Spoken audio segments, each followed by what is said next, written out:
Hello everyone, welcome to expert civil. इस video में हम बिल्डिंग स्टोन और उनके ऊपर होने वाले डिफरेंट टाइप्स ऑफ टेस्ट के बारे में पढ़ने वाले हैं। तो सबसे पहला क्वेश्चन आता है कि बिल्डिंग स्टोन क्या होते हैं। तो building stone are natural rock और मिनरल जो हम अपने बिल्डिंग कंस्ट्रक्शन में यूज करते हैं। इन बिल्डिंग स्टोन के कुछ एग्जाम्पल हैं जो हम अपनी बिल्डिंग में यूज करते हैं, जैसे कि granite, limestone, sandstone and marble आदि। इन बिल्डिंग स्टोन को हम अपनी रिक्वायरमेंट के हिसाब से डिफरेंट शेप में कट करते हैं और अपने बिल्डिंग कंस्ट्रक्शन में यूज करते हैं। इन बिल्डिंग स्टोन्स को हम अपने डेकोरेटिव पर्पज के लिए भी यूज करते हैं, जैसे कि फायर प्लेसेस में, स्कल्पचर्स में एंड फिनिंग्स में। अब हम देखने वाले हैं डिफरेंट टाइप्स ऑफ टेस्ट जो हम बिल्डिंग स्टोन पे परफॉर्म करते हैं। तो सबसे पहला टेस्ट है एसिड टेस्ट। तो इस टेस्ट में हम बिल्डिंग स्टोन का एसिड के अगेंस्ट रेजिस्टेंस को पता करने के लिए करते हैं। दूसरा टेस्ट है एट्रिशन टेस्ट। तो इस टेस्ट में हम बिल्डिंग स्टोन का फ्रिक्शन के अगेंस्ट रेजिस्टेंस को पता करने के लिए करते हैं। तीसरा टेस्ट है crushing strength test.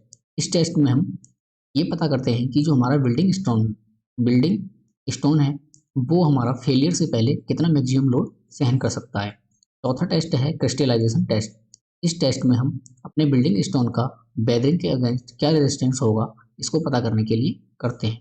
Fifth test है वेदरिंग टेस्ट। इस टेस्ट में हम वेदरिंग की इफेक्ट की वजह से जो रेजिस्टेंस है हमारे बिल्डिंग स्टोन का उसको पता करने के लिए करते हैं। वेदरिंग के इफेक्ट जैसे कि freezing and thawing, heat and moisture. Sixth test है हमारा हार्डनेस टेस्ट। टेस्ट में हम बिल्डिंग स्टोन्स का resistance against abrasion and wear को पता करने के लिए करते हैं। Seven test is impact test. इस टेस्ट में हम पता करते हैं कि जो हमारा बिल्डिंग स्टोन है वो सडन लोडिंग के या सडन इम्पैक्ट के अगेंस्ट कितना रेजिस्टेंस देगा। एट्थ है माइक्रोस्कोपिक टेस्ट। टेस्ट को हम बिल्डिंग स्टोन की मिनरोलॉजी और टेक्सचर को समझने के लिए करते हैं। Ninth test is Smith test.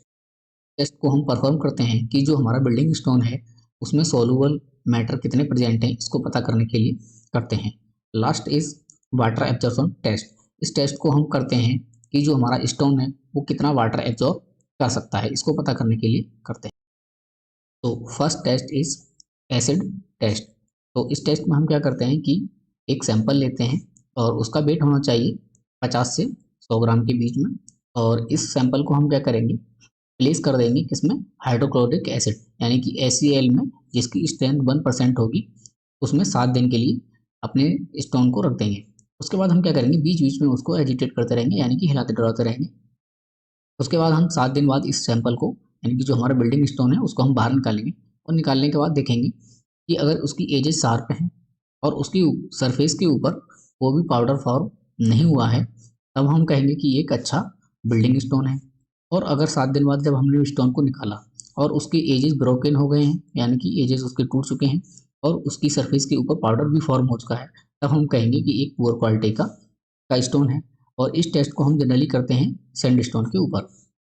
अब देखिए, जैसे कि हमने यहाँ पे पिक्चर में देख रखा है कि यहाँ पे देखेंगे कि इस स्टोन के ऊपर क्या है, पाउडर फॉर्मेशन हो चुका है, तो ये एक पुअर क्वालिटी का स्टोन है। And next test is attrition test. तो इस टेस्ट को हम करते हैं उस स्टोन का रेट ऑफ वियर पता करने के लिए जिसको कि हम रोड कंस्ट्रक्शन में यूज करने वाले हैं। एंड इस टेस्ट का जो रिजल्ट है वो इंडिकेट करता है resisting power of the stone against the grinding action under traffic. तो इस टेस्ट में हम करते क्या है कि 5 kg ऑफ सैंपल लेते हैं और उसको 60 mm के साइज में ब्रेक कर लेते हैं। ब्रेक करने के बाद हम क्या करते हैं कि ये एक डेवल्स एट्रिशन टेस्टिंग मशीन है, जिसमें कि यहाँ पे देखिए 2 सिलेंडर दे रखे हैं। तो इसमें क्या करेंगे, जो हमारा सैंपल है 5 kg का, तो आधा आधा बांट देंगे यानी कि 2.5 kg फर्स्ट सिलेंडर में एंड 2.5 kg सेकेंड सिलेंडर में पुट करेंगे। और इसका जो डाया होगा वो होगा 200 mm का, और इस सिलेंडर की जो लेंथ होगी वो होगी 340 mm की। और उसके बाद हम क्या करेंगे, यहाँ पे एक रोटेटिंग मैकेनिज्म है, इसकी हेल्प से हम इसको रोटेट कराएंगे 5 घंटे तक, 5 आवर तक, and at the speed of 30 RPM। 30 RPM तक, RPM की स्पीड पे 5 घंटे तक हम इसको रोटेट कराएंगे। और इन सिलेंडर के अंदर क्या है कि स्टील की बॉल्स होती हैं, इसकी हेल्प से क्या होगा कि स्टोन और स्टील की बॉल्स आपस में टकराएंगे, जिससे कि जो स्टोन है वो पाउडर फॉर्म में हो जाएगा। उसके बाद क्या करेंगे हम 5 घंटे के बाद इसको निकालेंगे। निकालने के बाद हम क्या करेंगे, मान के चलिए जो हमारा इनिशियल वेट था वो था W1। W1 था हमारा इनिशियल वेट और ये हमारी सीव है 1.5 mm साइज की।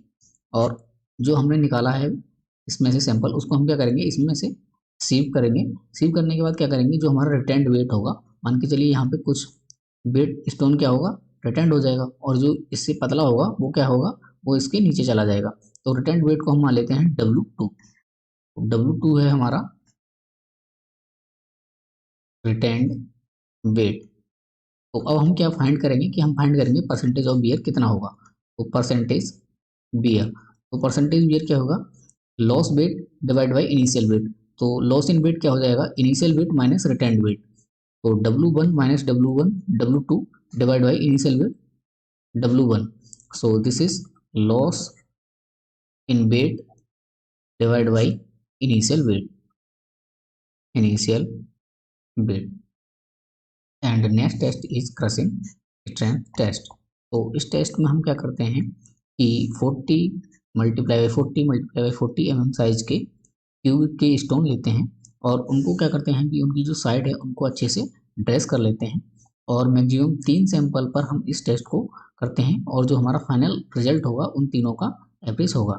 और इसको करने के लिए हम क्या कर रहे हैं कि जो हमने सैंपल लिया है स्टोन का, उसको हम क्या करेंगे 72 घंटे तक उसको पानी में डुबा के रखेंगे, जिससे कि जो स्टोन है वो कम्प्लीटली सेचूरेटेड हो जाए। क्योंकि जो हम कंप्रेशन टेस्टिंग मशीन में स्टोन यूज़ करने वाले हैं वो सेचूरेटेड स्टोन यूज़ करने वाले हैं।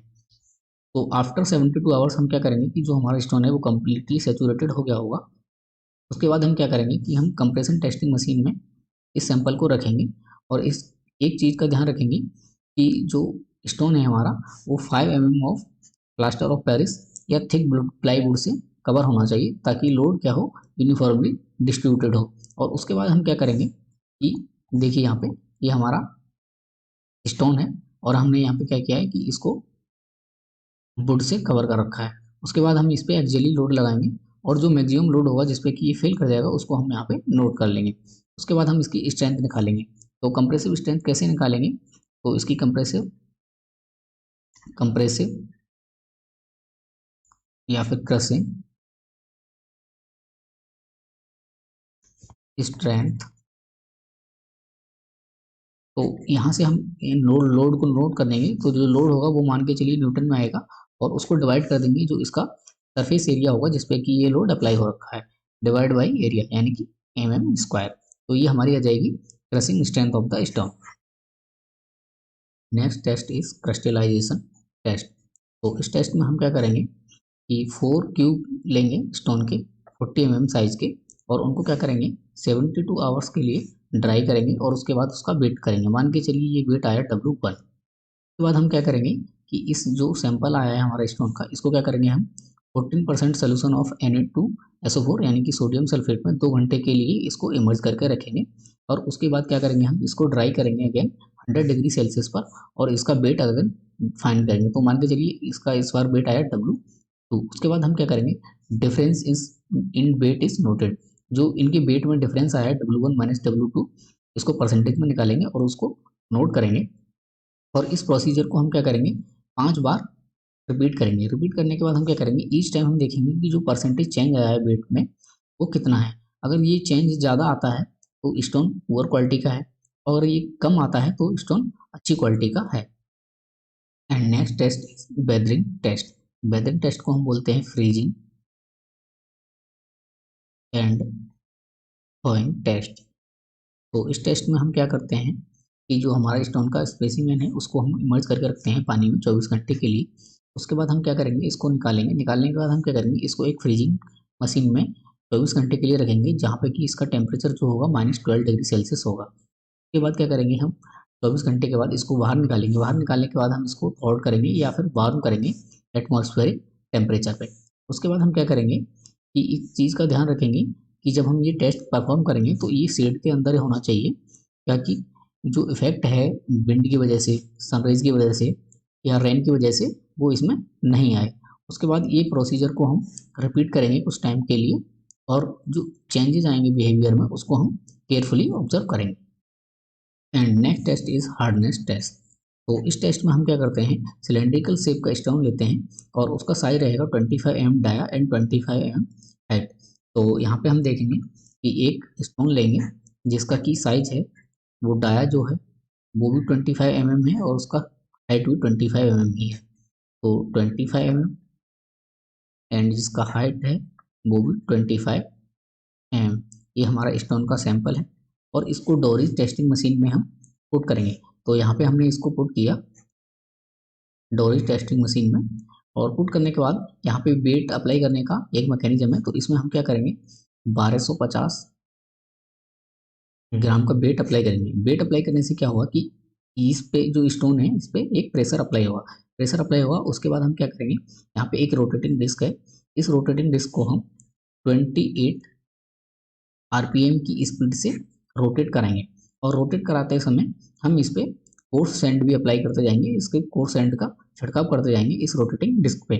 और जो हमारा वेट वेट था, इनिशियल वेट मान के चलिए W1 जो था वो था हमारा इनिशियल इनिशियल वेट।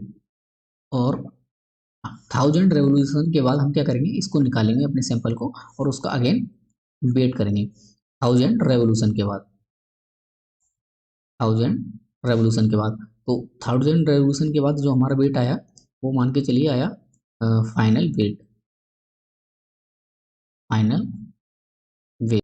हम फाइंड करेंगे कोफिशिएंट ऑफ हार्डनेस। तो coefficient of hardness, coefficient of hardness. तो कोफिशिएंट ऑफ हार्डनेस क्या हो जाएगा, 20 माइनस लॉस इन वेट। तो लॉस इन वेट क्या हो जाएगा, W1 minus W2 divide by 3। And next test is impact test. तो इस टेस्ट में हम क्या करते हैं कि टफनेस ऑफ स्टोन को पता करते हैं by the impact testing machine. तो इसमें हम क्या करेंगे कि 25 mm diameter and 25 mm height का एक सिलेंड्रिकल स्टोन लेंगे जो कि हमारा सैंपल होगा, और उसको हम इम्पैक्ट टेस्टिंग मशीन में पुट करेंगे। पुट करने के बाद हम क्या करेंगे, एक स्टील हैमर लगा होगा इम्पैक्ट टेस्टिंग मशीन में जिसका कि वेट होगा 2 kg, उसकी हेल्प से हम इसको स्ट्राइक करेंगे सडनली। और हर एक जो पहला स्टेप करेंगे हम तो उसमें क्या होगा, 1 सेंटीमीटर हाइट रहेगी हमारे सैंपल के और हैमर के बीच में। और सेकंड टाइम जब करेंगे तो 2 centimetre, and third time 3 centimetre, जितने भी ब्लो देंगे उसमें 1 सेंटीमीटर हम हाइट को बढ़ाते जाएंगे। और जिस भी ब्लो पे जो हमारा स्टोन है वो ब्रेक हो जाता है वही उसकी इम्पैक्ट स्ट्रेंथ होगी, यानी कि टफनेस होगा वो इसका। तो यहाँ पे हम देखिए ये हमारा एक फिगर है। तो यहाँ पे हम एक अपने सैंपल को रखेंगे जो हमारा सिलेंड्रिकल शेप में होगा, और यहाँ इस हैमर की हेल्प से हम इस पे स्ट्राइक करेंगे। And next test is microscopic test. तो इस टेस्ट में हम क्या करेंगे, जो हमारा टेस्ट सैंपल होगा उसका हम माइक्रोस्कोपिक एग्जामिनेशन करेंगे। तो इसके में हम क्या करेंगे कि जो स्टोन का सेक्शन होगा उसको हम माइक्रोस्कोप के अंडर रखेंगे और उसके वेरियस प्रॉपर्टीज को स्टडी करेंगे, जैसे कि स्टोन का ग्रेन एवरेज ग्रेन साइज क्या है, और स्टोन में pores, fissures, veins and shakes exist करते हैं या नहीं, और जो स्टोन है उसका मिनरल कंस्टिट्यूएंट क्या है, और नेचर ऑफ सीमेंटिक मटेरियल क्या है, presence of any harmful substances, कि जो हमारा स्टोन है उसमें कोई भी हार्मफुल सब्सटेंस प्रेजेंट है या नहीं है, और जो स्टोन है उसका टेक्सचर क्या है। Next test is Smith test. तो इस टेस्ट में हम क्या करते हैं कि जो हमारा सैंपल स्टोन है उसमें हम फाइंड करते हैं कि कोई भी सोलूबल मैटर प्रेजेंट है या नहीं है। तो सबसे पहले हम क्या करेंगे कि स्टोन के कुछ चिप्स या पीस लेंगे और उनको एक गिलास ट्यूब में रख देंगे। रखने के बाद हम क्या करेंगे, जो गिलास ट्यूब है उसको हम क्लियर वाटर से फिल कर देंगे। क्लियर वाटर से फिल करने के बाद हम 1 घंटे तक उसको ऐसे रखे रहने देंगे। 1 घंटे बाद हम क्या करेंगे, जो ग्लास ट्यूब है उसको विग्रसली यानी बहुत तेज़ी से उसको फिल करेंगे और या हिलाएंगे। हिलाने के बाद हम क्या देखेंगे कि अगर उसमें अर्थी मैटर प्रेजेंट होगा तो जो पानी होगा वो डर्टी हो जाएगा, और अगर पानी क्लियर रहता है तो जो स्टोन होगा हमारा वो ड्यूरेबल होगा and free from any soluble matter होगा। And next test is water absorption test. तो इस टेस्ट में हम क्या करेंगे कि एक गिवन सैंपल में से हम एक स्टोन निकालेंगे जो कि क्यूब चीज़ का शेप रहेगा और उसका वेट रहेगा 50 ग्राम। और अगर 50 ग्राम अगर क्यूब का वेट नहीं आ रहा है तो हम कोई भी एक क्यूब ले लेंगे और उसका एक्चुअल वेट निकाल लेंगे, और वो एक्चुअल वेट मान के चलिए हम उसको नाम दे देंगे W1। तो इसको फिगर की हेल्प से समझेंगे। तो मान के चलिए ये हमारा एक्चुअल क्यूब है जिसका कि वेट आया W1। उसको हम क्या करेंगे कि एक क्यूब को जो हमने निकाला है अभी उसको हम डिस्टिल्ड वाटर में डुबो कर रखेंगे 24 आवर्स के लिए, 24 आवर्स के लिए। और उसके बाद हम क्या करेंगे 24 आवर्स को भिगाने के बाद हम इसको निकालेंगे। निकालने के बाद हम उसको वाइप कर लेंगे, जो हमारा स्टोन होगा वाइप करने के बाद हम उसका वेट निकालेंगे W2। W2 वेट निकालने के बाद हम क्या करेंगे अगेन इसको हम एक सिंपली फ्री वाटर में इसको डिप करेंगे। डिप करने के बाद हम इसका अगेन वेट निकालेंगे। इसको बाहर निकालने के बाद ये वेट आया मान के चलिए W3। उसके बाद हम क्या करेंगे जो स्टोन है उसको हम बॉइल्ड वाटर में रखेंगे। तो यानी कि पानी को हम पहले बॉइल्ड करेंगे 5 आवर्स के लिए। 5 आवर बॉइल्ड करने के बाद हम इस अपने स्टोन को इसमें रखेंगे। रखने के बाद हम अगेन इसको बाहर निकालेंगे। बाहर निकालने के बाद अगेन इसका वेट निकालेंगे। वेट निकालने के बाद अब हम इसमें क्या निकालेंगे percentage, percentage absorption by wait. तो ये कितना हो जाएगा W2 minus W1 divide by W1 into 100। और अगला निकालेंगे परसेंटेज एब्जॉर्प्शन बाई वॉल्यूम। तो ये हो जाएगा W2 minus W1 divide W2 minus W3 into 100। And in the end आपको कमेंट सेक्शन में आंसर करना है कि 1 मीटर क्यूब में कितने नंबर ऑफ ब्रिक्स होते हैं। And thanks for watching. If you enjoy this video then hit the like button and don't forget to subscribe to our channel for more civil engineering content, and don't forget to leave a comment with any question or topic you would like to see in our future videos.